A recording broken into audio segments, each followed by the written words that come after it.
Bonjour à tous et bienvenue dans ce nouvel épisode d'Authentique. Aujourd'hui, j'ai la chance de recevoir quelqu'un qui m'accompagne à la fois sur le ring mais aussi dans la tête. Pascal Lafleur, coach de boxe, ancien champion du monde et préparateur mental. Avec lui, on va parler du coup de performance, de bien-être, mais aussi de la frontière entre le corps et l'esprit. Pascal, bonjour. Salut Yannick, alors là je ne m'attendais pas à une super introduction. Comment vas-tu? Je vais très bien. Ok, c'est un Surtout plaisir. à la période où je suis dans ma vie, je vais très bien.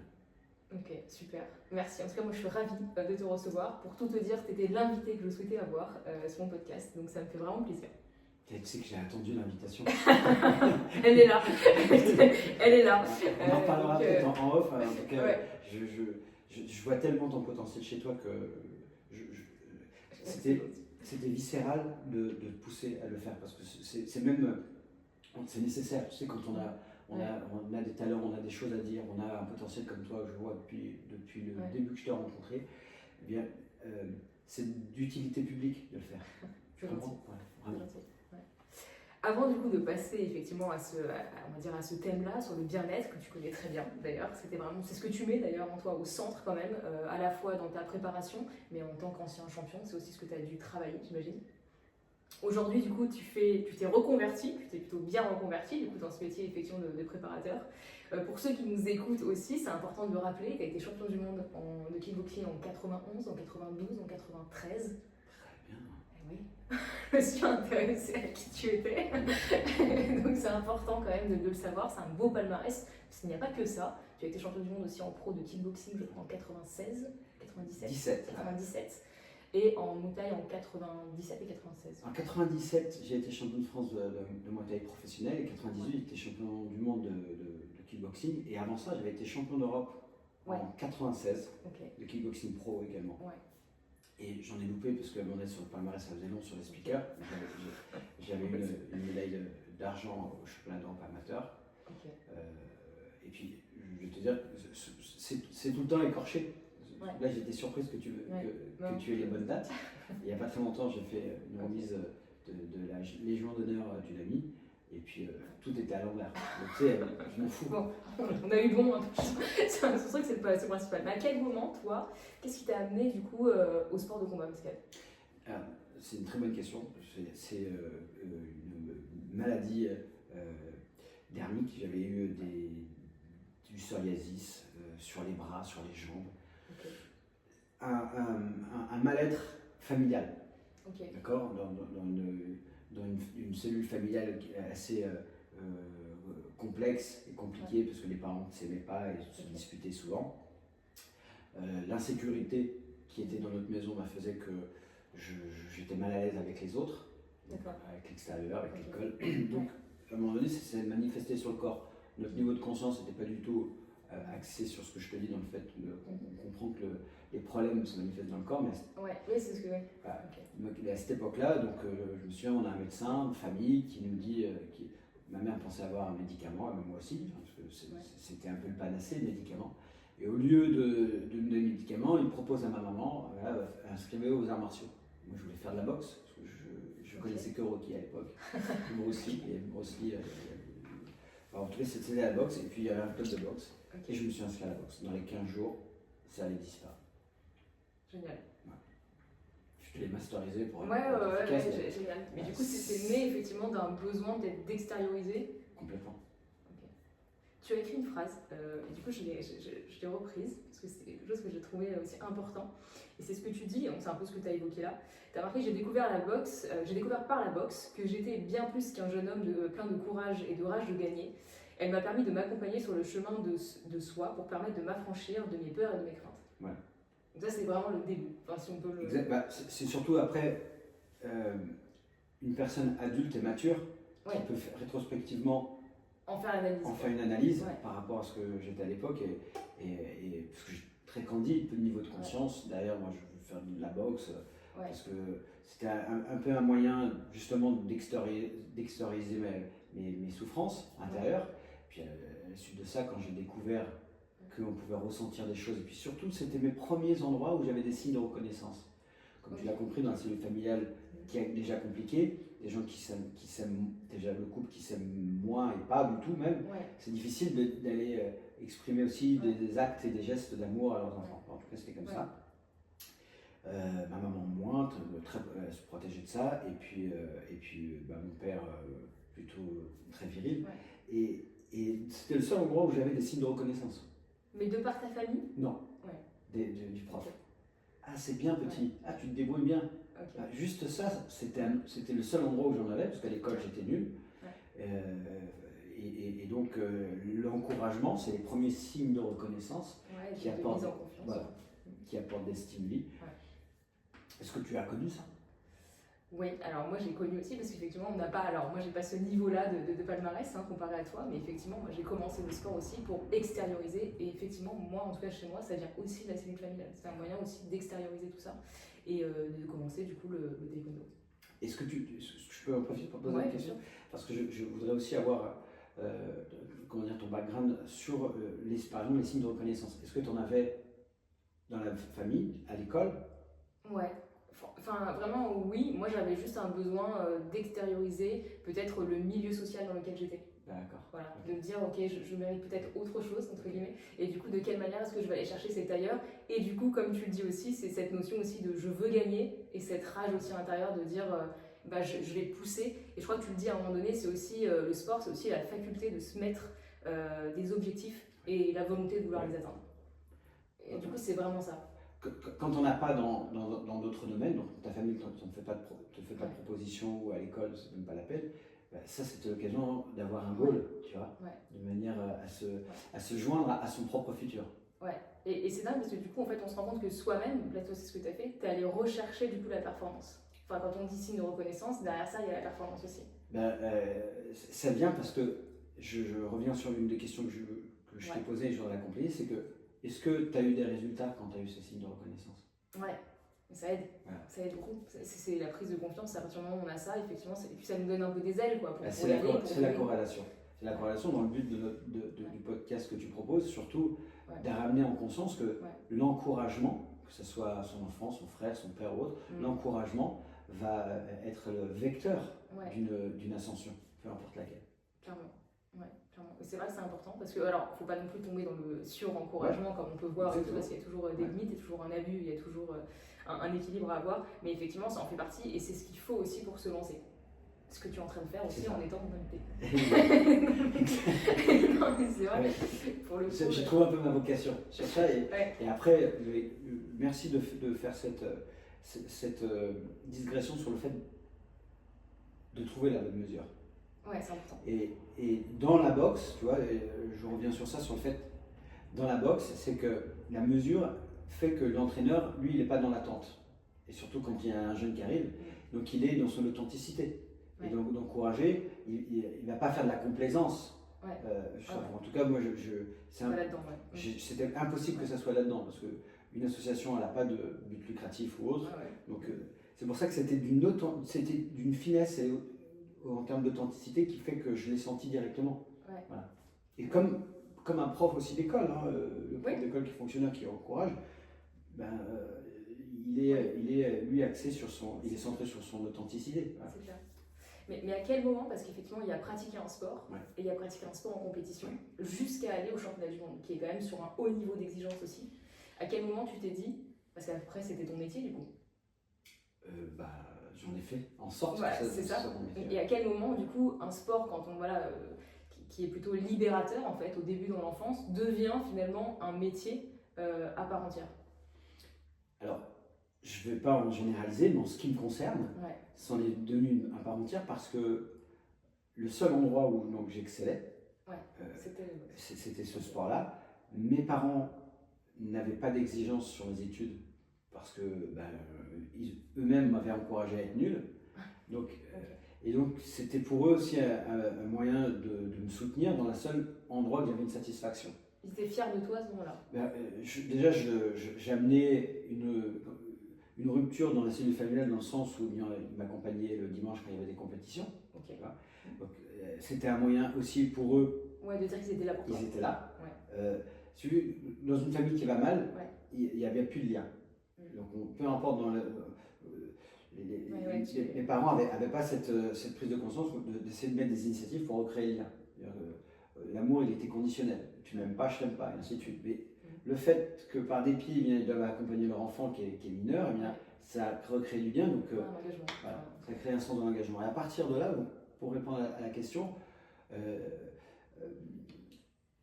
donc vraiment, pour te dire, mes études, c'était le dernier pan de concentration. Et à un moment donné, comme j'avais que ça, eh bien, j'ai fait en sorte de pouvoir travailler très tôt, faire des petits boulots pour pouvoir espérer avoir une carrière sportive. Donc, c'est surtout le fait de centrer notre énergie et non pas la disperser. C'est souvent ça où les gens s'épuisent, et même des ados, des fois s'épuisent quand ils ont une exigence due aux autorités, soit éducatives ou parentales, exigence scolaire, il faut soutenir l'effort, et en plus, exigence sportive. Extrascolaire, Donc, je te dirais que c'est plus difficile pour eux, en réalité. Et toi, quand on est effectivement à ce niveau-là, donc il y a une vraie notion aussi de performance. Et est-ce que parfois la performance n'influence pas sur le plaisir qu'on peut prendre à la pratique? Complètement. Ouais. Le seul plaisir que tu trouves après, il devient le match. Le résultat. Il devient le résultat. Donc le match, le résultat. Et puis le plaisir de représenter quelque chose. Quand je dis quelque chose, à l'époque, moi j'avais que les magazines, donc de représenter quelque chose à travers les magazines par rapport à d'autres. Puis tu sais, c'est très égotique ce sport, c'est-à-dire que tu as besoin de te montrer, tu as besoin d'être mis sous les feux des projecteurs, donc c'est ce seul plaisir. Et c'est là aussi, après coup, il faut avoir une nuance et être conscient que tu peux te perdre avec cette disposition-là, parce que tu prends moins de plaisir à être dans ta vie, parce que tu cherches que ça. Il y a quand même une vraie guerre d'ego aussi dans le domaine de la mode, et c'est vrai que parfois l'ego devient un peu notre ennemi sur la partie plaisir en tout cas, et potentiellement... un exemple simple qu'on peut retrouver chez tous les artisans, que ce soit de l'audiovisuel ou enfin en tout cas toutes les personnes qui sont des personnages publics, c'est que si on ne parle pas de ton domaine, quand dans une discussion, dans un cocktail ou une soirée, t'es pas bien, parce qu'il n'y a que ça qui compte. Voilà. Donc c'est là où il faut en être vigilant, et pouvoir aussi s'intéresser aux autres. On ne l'est pas quand on est athlète de haut niveau. Comme tu l'as dit, c'est très non-éliste parce que l'entraînement doit tourner autour de toi, la logistique, enfin voilà. J'en suis conscient aujourd'hui. J'ai eu la chance d'avoir une femme qui a pu avoir ce rôle à un moment donné dans ma vie, mais j'ai bien, au bout de 10 ans, j'ai dû remédier à ça parce que c'est toujours dans la douleur et l'urgence qu'à un moment donné tu dois prendre conscience du changement. Après, dans ta carrière, effectivement, quand tu dis l'exigence, forcément ça a un impact sur l'entourage, c'est ce que tu viens d'évoquer là, mais en même temps, est-ce que c'est pas normal parfois quand on veut atteindre un objectif d'avoir cette forme d'égoïsme là et de se dire je suis obligé de me mettre dans ma bulle pour atteindre mon objectif? C'est une excellente question parce que aujourd'hui, tu vois, je dois préparer des personnes. Donc, je te dis, je ne suis pas forcément à l'aise, mais ce que je veux te dire, c'est que c'est toujours une question d'énergie. Plus l'énergie se dilue, moins plus on va mettre du temps à arriver à son objectif. Et dans les arts martiaux, en tout cas dans les sports de combat, le niveau d'exigence est tellement haut. Physique, tu parles? Ou c'est physique, physique, mental, enfin, tout doit tourner autour de ça. Et c'est pour ça qu'il y a à notre niveau, on isole aussi les sportifs de manière à ce qu'ils restent focus. Donc oui, cette exigence, à un moment donné, il est nécessaire, mais l'entourage est encore plus nécessaire. Contribue si derrière ils acceptent aussi d'avoir ce rôle de soutien. Et après, dans le sport en tout cas que tu as choisi, il ne faut pas oublier non plus que le corps se blesse aussi. Forcément, le corps, ça a un impact aussi sur le mental. Est-ce que du coup, après, ça, c'est pas la vraie raison pour laquelle soit on arrête, on se reconvertit aussi? Il y a la réponse dans ta question, de toute façon. Je pense, et puis tu vois, on est aussi limité par l'âge qu'on oublie. Tu vois, de 0 à 20 ans, tu ne penses pas à ça. 0 à 20 ans, tu ne penses pas à ça. 20 ans, 40 ans, tu sais, c'est un peu comme un parc qui a 4 côtés, et de 0 à 20 ans, tu es dans ce parc où tu es illimité, et que la blessure, sauf si elle est très grave. Là, tu sprints sur cette partie-là, et après, du coup, tu es plus vers la fin en endurance qu'on a. Ouais, c'est ça, exactement. Tu as déjà eu des blessures? Ouais. En compétition? Ouais, avant de préparer un championnat de France. J'ai eu une tendinopathie qui n'a pas été soignée, et effectivement. Et toi, comment tu l'as géré? C'est dur. Hein.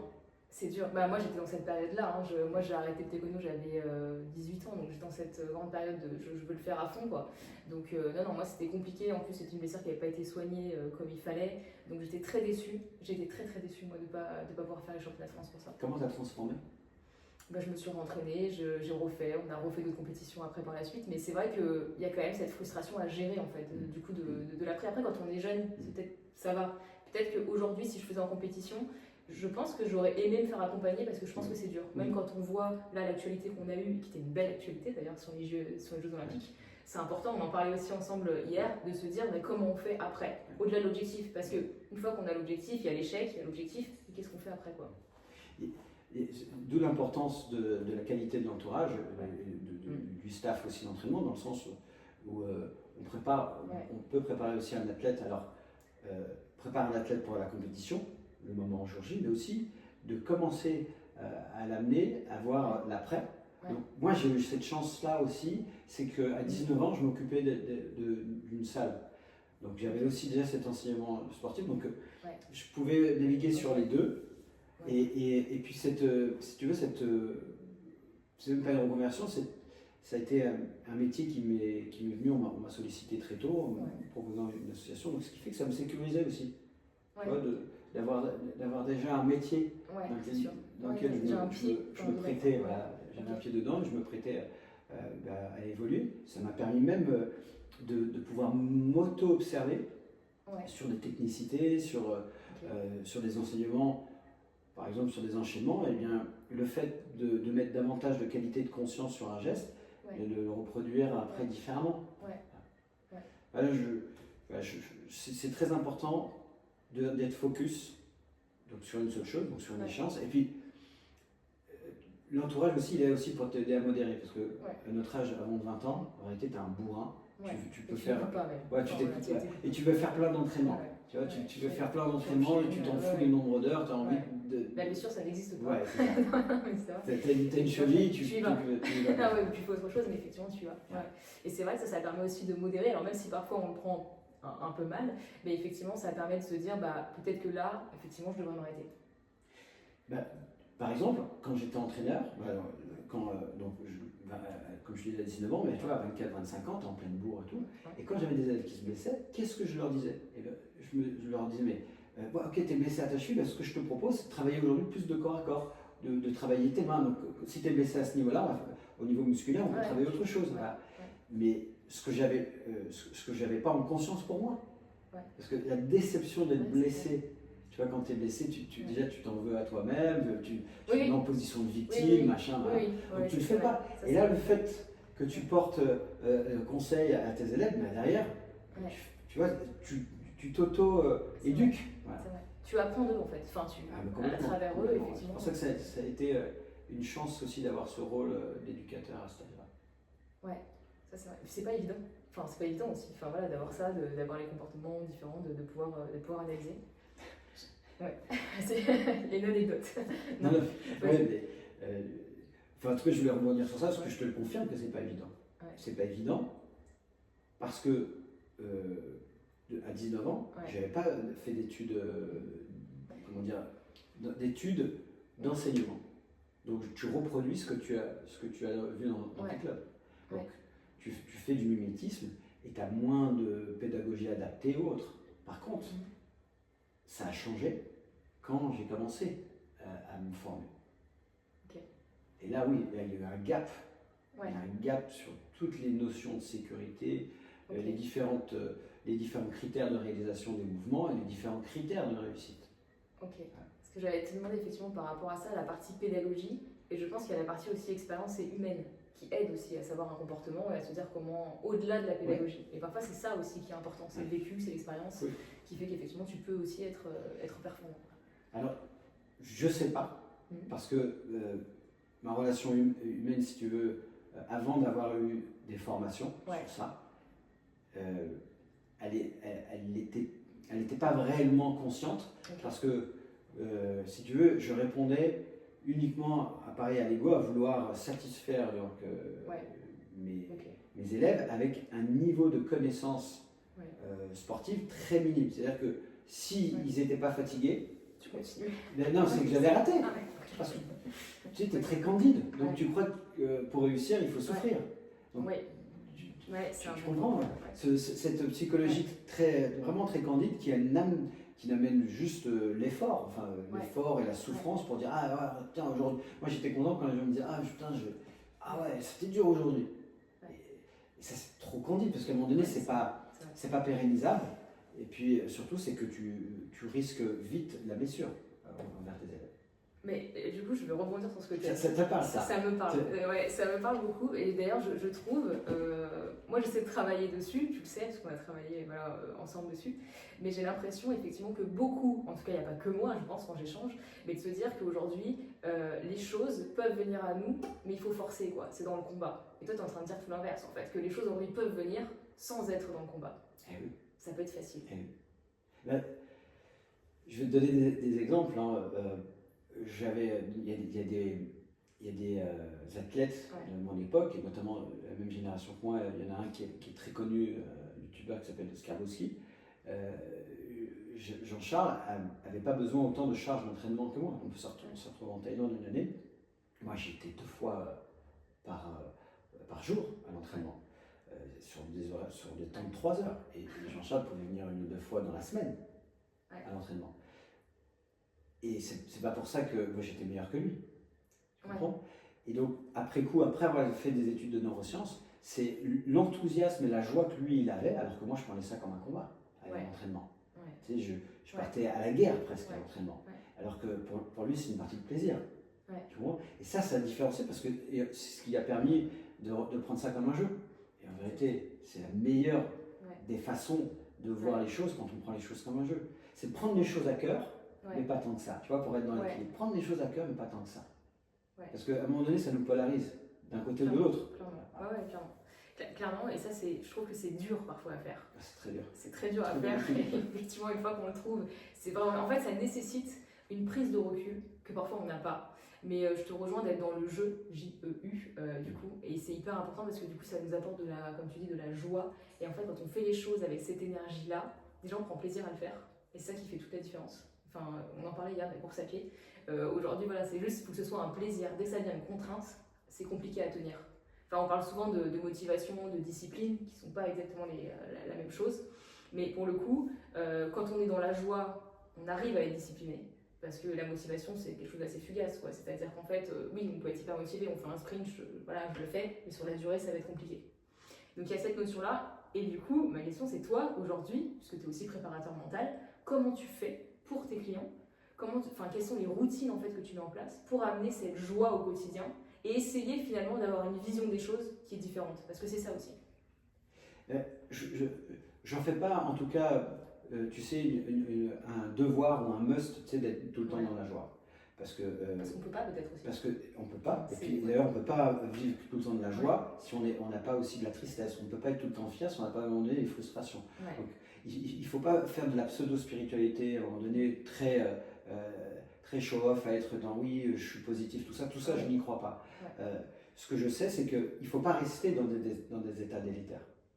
Tu vois, c'est ça qui est important, c'est que j'ai le droit d'avoir une contrariété, j'ai le droit d'être en colère, mais il ne faut pas que j'y reste. Et donc d'avoir accès à des outils qui te ramènent énergétiquement dans le référentiel de joie, dans le référentiel d'amour, dans le référentiel de gratitude, dans le référentiel de certitude, dans le référentiel de confiance, de la détermination. Et bien derrière, ça te fait sortir de cet état qui va prendre le dessus sur ta vie et qui va occulter toutes les opportunités qu'il peut y avoir.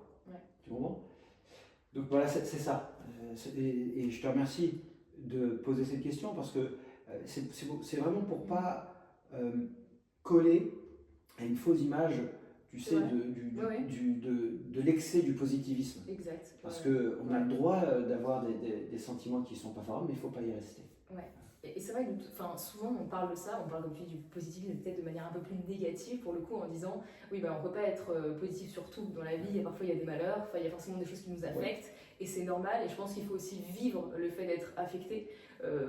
Pleurer, on peut pleurer de joie, mais on peut pleurer aussi de tristesse, et c'est bien, parce que c'est un moment aussi qui permet aussi de décharger du coup son émotion. Mais après, c'est comment est-ce qu'on travaille, parce que c'est ce que tu mets aussi en place, c'est le travail que tu fais, en disant aujourd'hui je vais faire revivre à mon corps des émotions de joie, des émotions de détermination, qui me permettront effectivement d'aller mieux en tout cas, et de mettre un peu plus, on va dire, cette tristesse en arrière-plan. Absolument. C'est vraiment ce travail-là, moi j'ai eu la chance de travailler avec toi dessus, et c'est vrai que du coup tu fais ce travail-là, et ça marche, mais c'est un travail aussi à faire. C'est-à-dire que c'est quelque chose de régulier. On parlait de discipline, mais c'est une discipline. Aujourd'hui, être heureux est une discipline. Complètement. Donc c'est vrai que ça permet ça, et de ressentir ces émotions aussi dans son corps. Tu travailles beaucoup, toi, avec le côté mental et le côté corporel. La préparation mentale, pour moi, c'est plutôt la préparation du corps. Tu sais, l'exemple de Darth Vader, enfin le côté obscur, c'est qu'on a en nous un système d'entropie et de flemme qui est naturel. C'est-à-dire que notre cerveau, c'est pas notre ami, et il ira toujours vers la facilité. Donc cette facilité, c'est vachement plus facile de tomber que de se relever. C'est vachement plus facile de lâcher un ragamuffin d'insultes pareil, un ragamuffin de mots de joie, d'amour, c'est parfait, c'est chouette, c'est bon. Tu entends majoritairement dans le langage commun, il n'y a pas de souci. Pas de problème. C'est épidermique pour moi, tu vois, parce que je l'entends, mais ça va encourager un système nerveux qui va fonctionner de cette manière-là, qui va regarder le verre à moitié plein plutôt le verre à moitié vide. Donc pourquoi on parle du corps, c'est parce que notre corps fonctionne de manière addictive. Notre corps est addict aux mêmes émotions. Et donc, on ne s'en rend pas compte, mais une émotion, ça dure 2 minutes. Mais quand elle est réactivée par une pensée, je suis nul, ou je ne suis pas à la hauteur, ou je ne vais pas y arriver, ou autre, et bien la personne, elle réactive chimiquement et bien cette pensée, enfin par la pensée, elle réactive chimiquement cette émotion, et ce qui fait qu'à un moment donné, le corps va en avoir besoin. Une émotion, c'est un neuropeptide qui active un gène, le gène exprime de la protéine. Donc juste pour notre survie, le corps s'habitue à une production hormonale. Donc cette facilité comme du cerveau, tu sais, quand tu dis à quelqu'un, écoute, tu veux bien essayer de dire parfait, très bien, chouette, tu veux bien essayer de dire un mot pour dire pas de souci, alors qu'il y a 2 mots et il y a le mot souci. Notre cerveau, il ne va pas faire la différence. Si tu veux, on fonctionne par imagerie mentale. Nous sommes nés avec des analogies, et en vérité, c'est les images mentales que notre cerveau, par exemple, si tu dis pas de problème, ou pas de stress, ou pas de souci, le cerveau va aller vers ça. Pour ne pas y penser. Oui, c'est comme ne pense pas à un éléphant rose, tu penses à un éléphant rose. Pour ne pas y penser, donc on va créer une énergie synaptique, c'est que notre cerveau va aussi créer un référentiel, un câblage pour ne pas aller vers ça. Et si c'est récurrent, la personne va avoir une polarité en termes de réflexion, elle va être tout le temps axée vers ce qu'elle ne veut pas plutôt que vers ce qu'elle veut. Donc il y a des personnes qui veulent gagner et d'autres qui ne veulent pas perdre. C'est pas le même chemin. D'accord, c'est pas. Puis il y a des gens qui veulent pas être malades et d'autres qui recherchent la bonne santé. Donc sur le chemin, sur l'aventure du chemin de vie de leur objectif, c'est pas les mêmes personnes que tu rencontres. Je prends un exemple, parce que c'est des expériences cliniques des clients. Quelqu'un qui veut pas être malade, il va devenir un expert en pharmacie. Ça va être un docteur en pharmacie, il va lire toutes les notices. Tu comprends? Et les effets secondaires. Quelqu'un qui recherche la bonne santé va commencer déjà à s'intéresser à la nourriture vivante, au sport, donc va rencontrer une culture tellement large qui va l'amener à faire d'autres rencontres. Mais le poids des mots, c'est hyper important. Et c'est vrai que moi je me rends compte, et je pense que toi aussi dans la majeure partie des cas, tu l'as dit, c'est vrai qu'on a tendance, mais ça après c'est des réflexes à dire pas de souci, pas de problème. Et c'est vrai qu'en fait ça a créé cette atmosphère-là négatif. Et il y en a qui sont plongés dedans. C'est-à-dire que vraiment, il y en a dans les échanges, c'est vraiment, tout devient négatif. Ça et les informations aussi qui viennent un peu biaiser tout ça et qui viennent générer du coup du stress. Qui viennent même les normaliser si tu veux. Oui, que ça reste, mais du coup on les renferme encore plus dans une bulle de négativisme où du coup tout va mal. Et dans un monde où tout va mal, c'est difficile de se dire moi je vais bien. Enfin, en fait, finalement, j'ai l'impression qu'on absorbe aussi cette énergie un peu négative de cet environnement, finalement. Ça se banalise, comme expliquait le livre d'Anna Arendt il y a plusieurs décennies sur la banalisation du mal. Donc, c'est-à-dire qu'à un moment donné, on crée un référentiel et comme, si tu veux, l'humain veut tout faire pour éviter d'être rejeté. Ouais. D'accord. Tout ce que recherche l'être humain, c'est aimer et se sentir aimé. Et tout ce que veut éviter, c'est d'être rejeté. Donc, inconsciemment, il va se normaliser à cette conscience, cette conscience collective, dans le fait que tout le monde dit pas de souci, donc moi aussi je veux dire pas de souci. Ouais. C'est comme ça, un enfant va utiliser le même champ lexical que ses parents, parce qu'il veut rentrer dans la communauté. Ouais. Donc c'est pour ça que l'être humain, à un moment donné, se modélise. Ouais. Non, c'est vrai. Ouais. Donc c'est juste le fait de ne pas avoir suffisamment conscience de soi et qu'on a plus conscience de l'extérieur. Et j'avais même entendu de quelqu'un qu'on aime bien en commun, Anthony Robbins, du coup, qui avait dit justement l'impact des mots. Donc selon la langue, effectivement, il y a plusieurs mots qu'on peut utiliser pour définir un même sujet. Et il disait que c'était aussi intéressant, même dans sa propre vie, même si on utilise des mots positifs, de les changer de temps en temps, de ne pas utiliser les mêmes. Oui. Par rapport à l'énergie justement que ça peut provoquer en fonction. Chez toi. Ouais, exactement. Et tu justement, comme tu as pu bénéficier de ces connaissances, de ces méthodes en pratique, est-ce que tu auras un exemple? Parce que c'est des choses qui sont importantes aussi pour ton public et d'avoir aussi un retour sur comment toi tu as mis ça en pratique, parce que tu es commercial. Ouais. Donc tu as usage donc, du champ lexical très récurremment, enfin, tu parles assez souvent aux gens. Ouais. Comment est-ce que tu as eu à un moment donné, tu as pris une prise de conscience sur cette force de communication et que tu l'as mis en pratique avec les autres? Ouais, alors complètement. Effectivement, quand on est commercial, du coup, le langage parle, que ce soit le langage de la parole, mais comme le langage aussi physique. Et c'est vrai, et d'ailleurs, nous, notre coaching aussi m'a un peu aidé aussi dans la prise de recul qu'on peut avoir. On parlera après aussi de la méthode SANE, parce que ça, du coup, c'est aussi important. Mais effectivement, c'est l'impact des mots et la prise de recul qu'on peut avoir. Mais l'impact des mots, nous, déjà, on travaille dans le discours. Il y a des mots qu'on emploie plus que d'autres. Enfin voilà, c'est des tournures de phrases aussi qu'on emploie. Et on essaie de tout orienter vers le positif, alors sans faire de positivisme abusif, mais pour le coup, on essaie vraiment de tout tourner de manière positive. Par exemple, je dis une bêtise, je suis en fin de contrat. Là, c'est la fin, on doit renouveler. Si je veux partir sur quelque chose de positif, je veux dire, voilà, là, on est en fin de contrat, qu'avez-vous apprécié dans notre partenariat? On va commencer directement sur ça, sur des choses positives en fait. On va rebondir dessus. Ok, vous avez apprécié ça, voilà. Et en fait, c'est des choses où on va amener en fait à être dans un contexte positif, facile et agréable. Ouais. Voilà, pour pouvoir ensuite créer le contrat. C'est surtout créer le lien. Ça crée le lien effectivement, et puis surtout, c'est un lien où on ne peut pas tout demander à quelqu'un. Et pas avoir aussi de retour, enfin on parlait de reconnaissance au début, et c'est important aussi, par exemple quand vous avez un client, moi pour le coup pour des contrats, qui a joué le jeu, qui a privilégié la marque que je vends par exemple, c'est important que voilà à la fin du contrat, qu'est-ce qu'il a apprécié, ok, et moi aussi qu'est-ce que j'ai apprécié en fait chez lui dans notre relation en fait de partenariat. Enfin faut pas que ce soit non plus trop descendant ou trop démesuré ou déséquilibré en fait dans la relation pour que ça tienne. Okay. Et je voulais parler du coup aussi de la méthode SANE, donc, puisque du coup là, moi, j'ai eu la chance d'être coachée par toi sur le système d'alignement neuro-émotionnel. Est-ce que tu peux nous en dire déjà quelques mots dessus? Parce que c'est des choses où ça permet vraiment de gérer, de réguler aussi les émotions et d'atteindre aussi ses objectifs. Et tu as eu le livre? Oui, bien sûr. Ok, très bien. Le système d'alignement neuro-émotionnel conçu par deux docteurs, Madi Sam et Arash Haripour. Donc c'est un processus qui permet d'aligner les différents systèmes de neurones, de création de neurones, donc le cerveau, le cœur et les intestins, par un alignement. Le principe d'alignement, c'est sa vision, c'est de créer sa vision, donc d'avoir l'autorisation de se voir vivre quelque chose que l'on désire, soutenu par des émotions de haute fréquence, d'accord, de haute intensité, qui est aussi expliqué d'une autre manière très scientifique et par un physicien, sur le fait que nous programmons notre corps en avance à se voir vivre quelque chose que l'on désire. Mais de la même manière que quelqu'un qui est dans le stress se programme d'avance à éviter quelque chose. Exactement. Donc le système d'alignement neuro-émotionnel vient mettre en application ces outils de visualisation et de gestion émotionnelle qu'on retrouve dans la préparation mentale.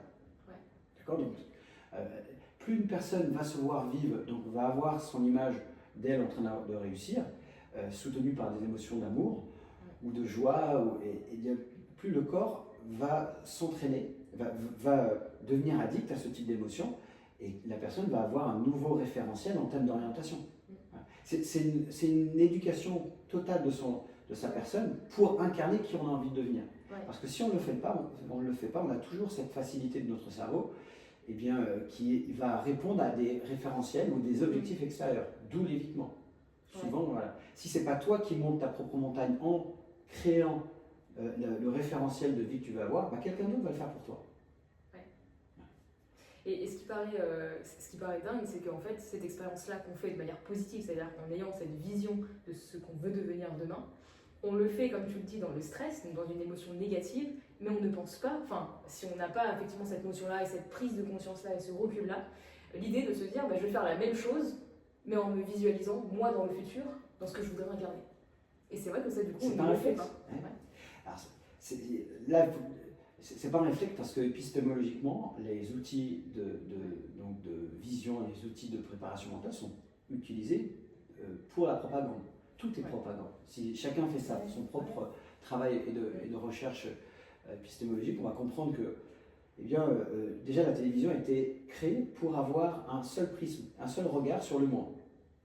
D'accord, qui a été inventé aux États-Unis dans les années 30 où on a un seul prisme. Mais on peut voir, tiens, le monde ressemble à ça. De n'importe quel pays, on n'avait qu'un seul regard. Donc à partir de là, c'est vachement plus facile de conditionner les gens sur une façon de regarder le monde. Aujourd'hui, elle est encore pire, mais il y a si tu veux, le open source aussi facilite aussi à certaines personnes de s'approprier certains outils puis de les mettre en pratique. D'avoir aussi une ouverture à la connaissance. Mais c'est ça aussi, c'est à chaque individu aussi de s'ouvrir, d'ouvrir aussi sa conscience. Après, voilà, on y adhère pas, ça ça implique chacun, c'est l'individu pour le coup. Mais effectivement, ça nécessite quand même qu'on fasse notre propre recherche aussi. C'est important aussi de se documenter, de s'alimenter sur d'autres choses, sur son corps, sur soi, sur comment est-ce qu'on ressent aussi les choses, comment est-ce que nous on veut évoluer. Et c'est important, effectivement, la connaissance en fait partie. Je peux te poser une question ? Oui, bien sûr. Tu te souviens la première fois quand on a discuté au téléphone, avant que tu t'engages? Moi, je sais où j'étais. Ouais, t'étais en voiture, je crois. J'étais en voiture, il pleuvait, mais prends juste ce moment, tu sais, où ton cerveau n'arrive pas à choisir. Ouais. Donc, le signe, c'est ça, c'est que ton cerveau n'arrive pas à choisir, mais ton corps a envie d'y aller. A déjà décidé. Voilà. Ton corps a déjà décidé et le cerveau n'arrive pas à y aller. L'alignement, c'est ça. C'est-à-dire que c'est d'aligner le mental qui lui a tous ces patterns en termes de, par exemple, de vigilance, de manque de confiance de soi. Donc quand on a manque de confiance de soi, on ne va pas avoir confiance en autres. Les gens qui ont plus confiance en eux, c'est les gens qui ont plus confiance en les autres. Et le corps qui est pris par son intelligence intuitive qui a envie d'y aller. Mais tu pourrais dire quelques mots, qu'est-ce qui justement t'a fait basculer? Je me souviens effectivement que j'étais en pleine hésitation, mais vraiment. C'est-à-dire qu'en fait, je t'ai eu 2 fois, je crois, du coup, au téléphone à ce sujet-là. Et oui, moi, j'ai eu cette volonté, mais après, c'était assez étrange, parce qu'on parle aussi d'intuition, du côté intuitif. Je pense que déjà, moi, le fait qu'on se rend compte, c'est quelque chose d'intuitif. Enfin, vraiment, je pense que vraiment, quand je suis passée devant, je sais pas pourquoi, à ce moment-là, je pense que voilà, il y a des choses qui sont dictées comme ça, il fallait qu'on se rende compte à ce moment-là. Et effectivement, quand je t'ai eu au téléphone pour commencer cette préparation, au fond de moi, mon corps savait que j'en avais besoin, mais ma tête peut-être n'osait pas en fait. C'est ça la différence là-dessus. Et je pense que tu m'as posé quelques questions pour que ça m'amène à cette réflexion-là, parce que je t'ai même pas répondu par oui ou non, je t'ai dit on commence quand. Voilà, et ça je me souviens de t'avoir dit ça au téléphone, c'est on commence quand. Tout le monde se retrouve dans des situations comme ça, à un moment donné. Et que, alors après, selon notre niveau de conscience, on va apprendre des choses sur ce qu'on appelle les synchronicités, sur cette intuition. Moi, mon job, c'est de révéler l'intuition de quelqu'un. Juste, je fais une petite digression sur ça, sur le fait qu'on a 2 intelligences. Donc, notre cerveau, notre cœur, notre intestin. Mais on va dire le corps et l'esprit. Notre cerveau, c'est comme une clé USB. D'accord ? Elle a le référentiel de toutes nos connaissances passées. D'accord ? Donc, c'est une intelligence limitée. On peut l'apprendre. On peut l'amener dans un pays ou un autre, on aura toujours les mêmes informations. D'accord ? On peut la mettre dans un ordinateur, on aura toujours les mêmes informations. Donc, elle est limitée, surtout quand on rencontre un nouveau problème, et surtout quand on doit prendre une décision, puisque on prend une décision de quelque chose qui va dans l'inconnu, qui est dans le futur, alors que là, on a un outil qui est du passé. Et l'autre intelligence qui est intuitive, donc l'intelligence intuitive est une science, eh bien, c'est notre appel. Et celle-ci, le cerveau ne peut pas y avoir accès parce que il ne peut pas sécréter de joie, le cerveau. C'est notre corps qui peut sécréter de la joie. Donc lui, il ne peut pas, comment dire, il peut pas avoir accès à ces informations que notre corps, lui, par cette intelligence, peut l'avoir. Et on a un appel qui est vraiment complètement dans l'inconnu, qui justement c'est cette intelligence qui est reliée à l'incertitude, au futur. Et derrière, il faut juste soit le suivre, d'accord, et éduquer notre cerveau à ça. Tu vois, c'est pour ça qu'on ne peut pas dissocier le corps et l'esprit, parce que en entraînant notre corps à vivre des émotions de joie, eh bien, on va favoriser l'interconnexion avec des pensées de joie et des pensées qui vont être favorables à aller vers notre mission de vie. Ouais. Bon. Et juste pour terminer, sur le fait que donc, cette intuition, cette intelligence émotionnelle et cette intelligence intuitive, elles fonctionnent de pair. Ouais.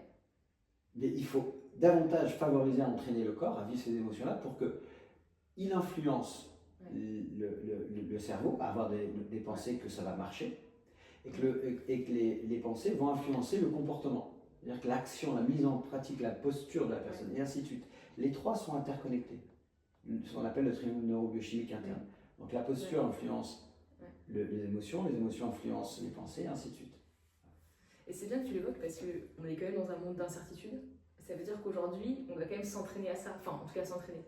Essayer d'être de plus en plus intuitif sur des prises de décision. Quand tu dis le monde, ouais. Tu veux dire, qu'est-ce que tu veux dire? Non, le monde d'actualité, enfin oui, effectivement, je crois que quand tu dis, non, quand je voudrais te compléter. La vie est intuitive. Ah oui, moi je suis d'accord avec ça. Pas le monde. Le monde sociétal, il est conformé. Ouais. Et je vois ce que tu veux dire. Il est amené justement à avoir des réflexes conditionnés par rapport à ce qu'on veut que tu en fasses. Donc, tous les outils de propagande. Ouais. Mais la vie de la nature est intuitive. C'est-à-dire que la vie peut que t'apporter ce qu'on a déjà entendu de l'abondance, peut t'apporter que des miracles et des surprises, dès lors que toi tu joues le jeu de ça. Ouais. C'est-à-dire que la joie c'est le jeu de la vie, parce que la joie ça veut dire amour. Mais, et c'est pour ça qu'on a besoin de s'entraîner à ça, parce qu'on est plus entraîné à être inquiet, d'ailleurs dans l'éducation, mais des sous de côté au cas où. Oui, mais c'est vrai. Mais des sous de côté, prends un CDI. Enfin, c'est des trucs où voilà, on a besoin d'avoir cette sécurité financière pour être heureux. C'est ça. Et c'est vrai que ça, c'est un schéma. Alors, je ne sais pas si de plus en plus on essaie de moins normaliser ça. Encore que j'ai l'impression quand même que le CDI, c'est quand même bien ancré. Aujourd'hui, c'est peut-être même un achat. Enfin, voilà, tout ça. Il y a des choses qui font peur en fait. Les gens ont beaucoup peur en fait. Il y a toujours cette. Mais pourquoi ils ont peur? C'est dominé par ça en fait. Parce que c'est éduqué. Oui, parce que je veux pas, voilà, mais c'est vrai que du coup ce qu'on voit souvent aux informations, c'est souvent de la peur, c'est souvent, et ça du coup ça nous empêche, ça nous freine ça.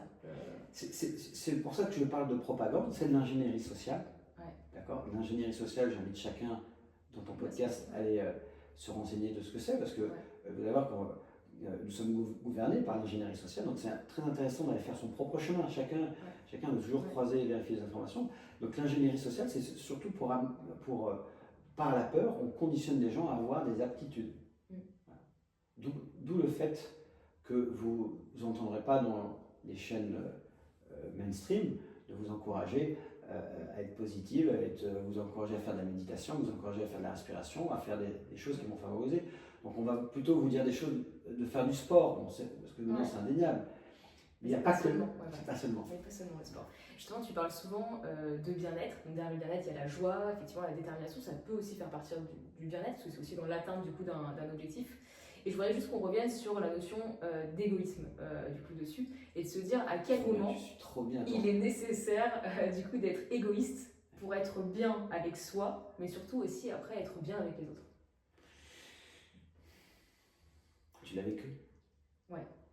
C'était comment? C'était très bien. Non, je l'ai vécu. C'est pour ça que je disais que c'est intéressant que tu en parles, parce que c'est aussi un travail qu'on a effectué ensemble, et je me rends compte que finalement, être égoïste, c'est aller encore plus vers les autres.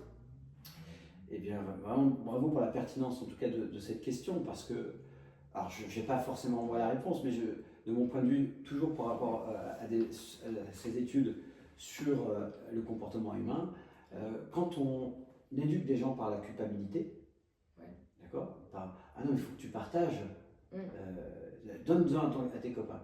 Si tu veux, on va plus favoriser le besoin des autres que le besoin de soi. Et à partir de là, quand on fait ça, on commence doit soi-même diviser notre propre souveraineté. Ouais.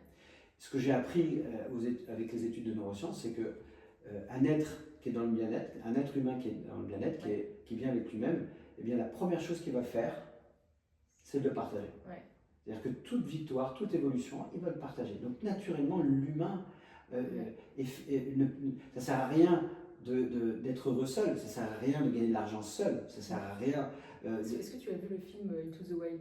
Oui. Voilà. À la fin, c'est ça. Le bonheur n'existe vraiment que s'il est partagé. Exactement.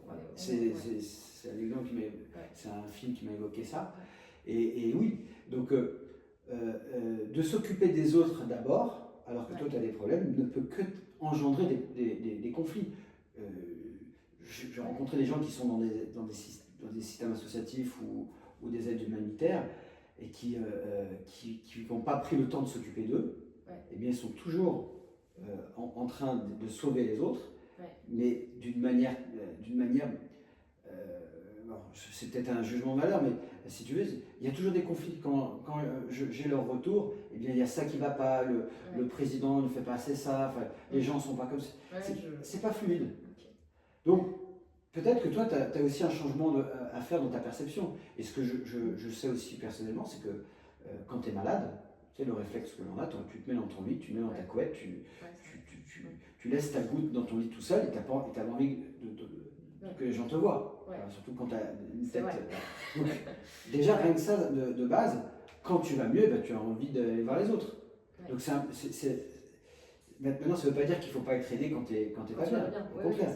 Mais commençons d'abord à balayer devant notre porte avant de balayer vers les portes des autres.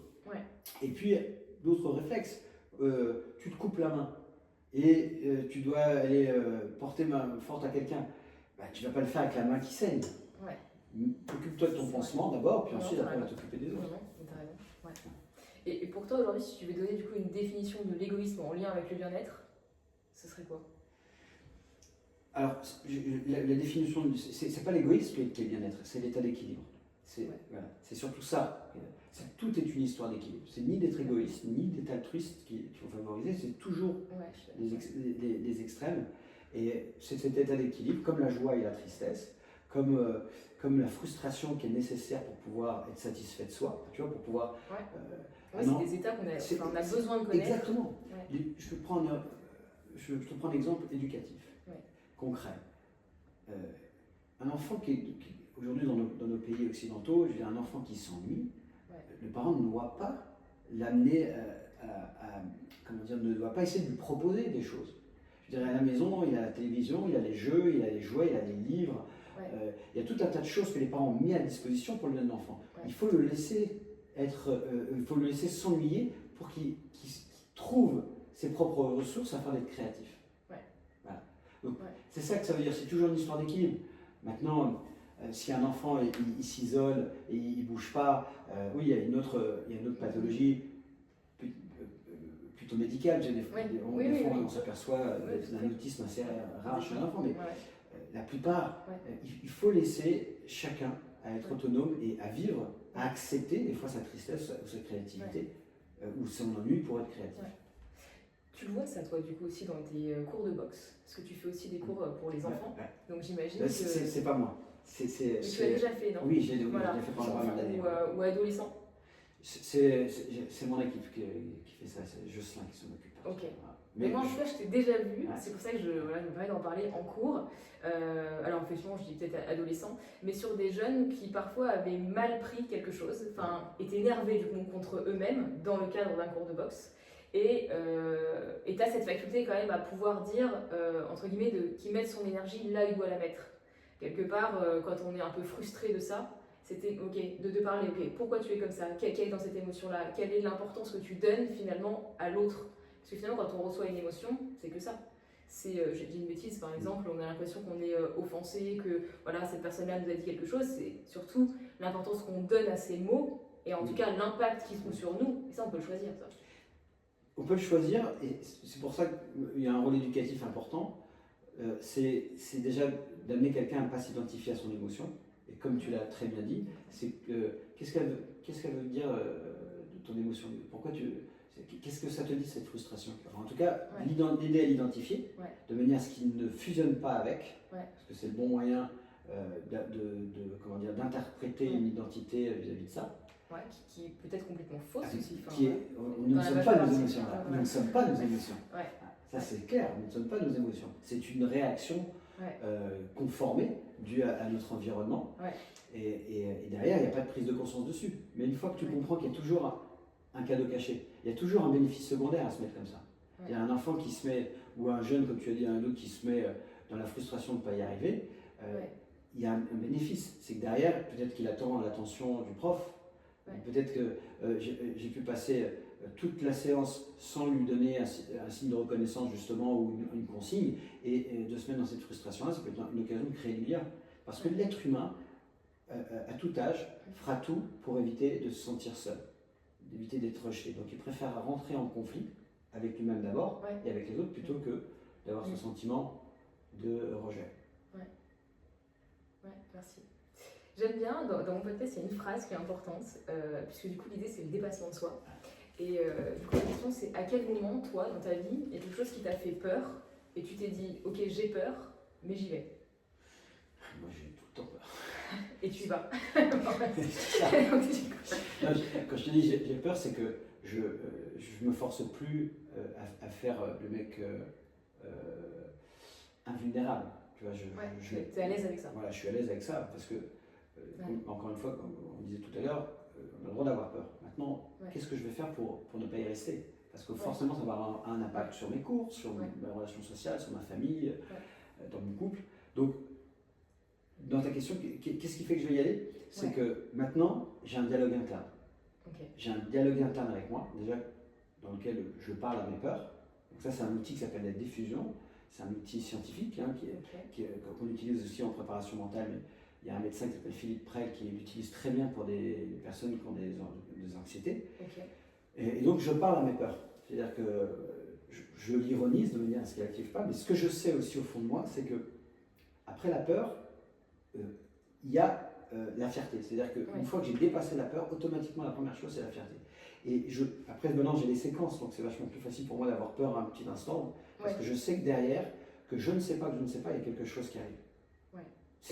Et ça ne peut pas être autrement que s'il n'y a pas la peur. Et quand tu dis je parle à mes peurs, c'est-à-dire quoi? Tu les identifies? Oui, je leur donne un nom. Il faut y aller à fond dans ce jeu-là. Comme de la même manière qu'on va à fond avec... on est tous des menteurs, on se raconte tous des histoires pour ne pas faire les choses. D'accord? Et donc on se raconte ces histoires-là, donc on y va à fond parce qu'on se scénarise, on fait des scénarios catastrophiques tellement fous que... On est des champions pour scénariser ça. Donc il faut aussi y aller à fond. Donc je prends un exemple. J'ai eu un parcours d'errance, une errance pathologique. J'ai été hypocondriaque parce que pendant 3 ans et que ça m'a déclenché un acouphène. Un jour je vais voir un médecin parce que j'avais un staphylocoque et une pneumopathie et le médecin qui me dit ah non, il faudrait que vous reposez monsieur, j'ai eu un avocat qui est venu la semaine dernière et il est mort hier. Enfin, le truc ça m'a fait un électrochoc. Elle me dit oui, il avait 45 ans et je dis vous êtes fou de me dire ça. Enfin bref, ça a été le déclencheur. Et alors que je ne regardais pas mon corps en termes de signes inquiétants. Et à partir de là, je me suis mis à écouter mes intestins qui ne fonctionnaient pas jusqu'à arriver à avoir des constipations alors que je mangeais végétalisé pendant 24 ans. Enfin bref. Et donc cet outil de diffusion m'a amené à parler à mes peurs. Je lui ai donné un nom, moi ça s'appelait Logan, parce que quand j'ai commencé à utiliser cet outil, j'ai vu une voiture, c'était une Logan, j'ai dit tiens, c'est quoi ton Logan? Et là à ce moment-là, au lieu de rassure-nous, tu roules pas en Logan. Non.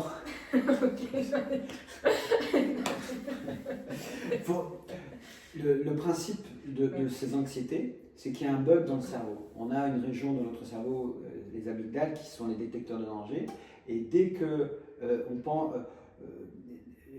dès qu'il va y avoir des déclencheurs, c'est-à-dire que des déclencheurs, quelqu'un va te parler d'une maladie, en tout cas dans ce cas-là, ou tu vas voir dans ton fil d'actualité, tiens, il y a une augmentation de gens qui meurent de l'âge de 50 ans. Donc d'un coup, des choses se déclenchent, alors que ça ne se vit pas dans le présent. Donc ces amygdales, détecteurs de danger, envoient une décharge de dopamine au niveau des surrénales, donc tu le vis dans le corps. Et donc qu'est-ce qui se passe? C'est que tu fais tout pour éviter, donc tu cherches à être rassuré en faisant des examens, c'est comme ça qu'un hypocondriaque passe oui, d'une errance thérapeutique pendant des années. Donc tu fais des examens, tu veux avoir quelqu'un, tes proches te rassurent ou tu combats. Et combat, je te prends un exemple, parce que j'ai eu des clients comme ça et j'ai mis du temps à identifier, c'est que c'est des gens qui vont faire du sport. Trop même, pour se rassurer. Ouais. Donc dès que tu rentres dans le combat ou dans l'évitement, eh bien ça se renforce. Ouais. Et la diffusion, c'est de parler ironiquement à cette peur. Logan, aujourd'hui tu veux que j'ai quelle maladie? Tu veux que j'ai un cancer du foie? Puis au fur et à mesure que tu fais ça, il y a cette décharge qui ne vient plus. Donc tu n'es plus en train de fusionner avec. Et donc tu t'amuses bien à lui parler, tu vas des fois un peu la chercher, la titi, parce que tu te rends compte que tu ne vis plus ce sentiment de cortisol très douloureux, qui derrière, une émotion influence tes pensées influencent ton comportement. Ouais. C'est encore ce que tu dis, effectivement, cette notion du coup d'équilibre. D'équilibre. Alors du coup, ça va une question, est-ce que tu es heureux aujourd'hui? Ouais, j'ai une vie chouette. Ouais. J'ai une vie chouette. Je ne recherche pas à être heureux, si tu veux, parce que... C'est pas possible sur la durée, c'est un état, c'est ça? Non, c'est pas ça, c'est que... Après, c'est ma propre philosophie dans le sens où on n'a pas cherché quelque chose qui existe déjà. Nous sommes des êtres heureux.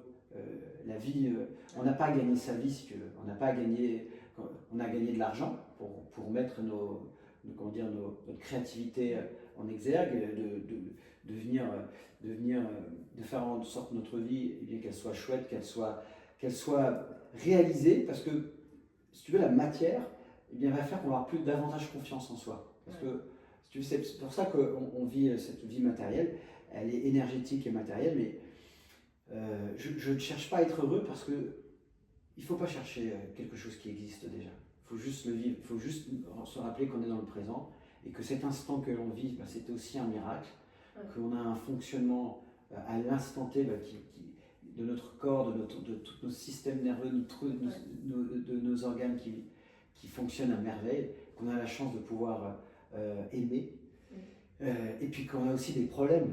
Parce que pour conclure, il faut se rappeler que quand on est en bonne santé, eh bien on a des milliers de problèmes. Ouais, et le jour où on a un problème de santé, on n'en a plus qu'un. Et bien voilà. Non, c'est vrai. Du coup, c'est hyper important. Merci Pascal pour cette interview. Bravo à toi aussi pour avoir tenu cette interview brute, sincère et inspirante, mais comme tu l'es, franchement, voilà, c'est l'occasion aussi de te dire que pour moi en tout cas tu es quelqu'un d'inspirant. J'ai plaisir du coup à venir dans tes cours et à te côtoyer aussi.